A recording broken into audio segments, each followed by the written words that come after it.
I am ready. Serbisyong totoo ng GMA News. Patuloy na lumalapit sa Philippine Area of Responsibility ang bagyong may international name na Solik na ngayon ay isa ng typhoon. Huli itong namataan ng pag-asa sa layong 1,570 kilometers east of Basco, Batanes. At taglay nito ngayon ang lakas ng hangin aabot sa 130 kilometers per hour.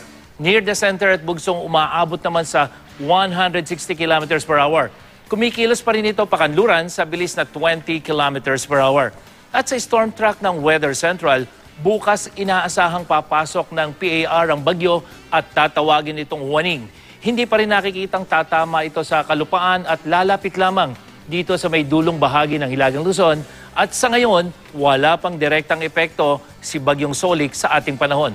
Pero kung titingnan ang atmospheric pressure map ng Weather Central, makikita yung trough o yung extension ng bagyo na nakatutok dito sa Luzon at Visayas. At itong trough ang magdadala ng mahina hanggang katamtamang pag-ulan sa bansa, lalo na sa Luzon.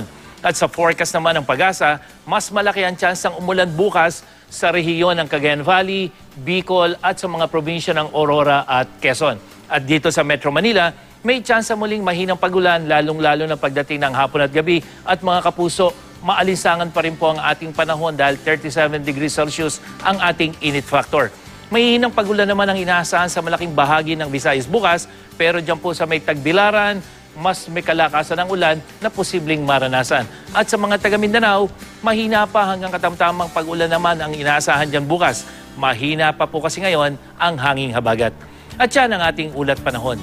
Para sa iba pang weather update, bisitahin lang ang GMA Weather website, Facebook at Twitter page.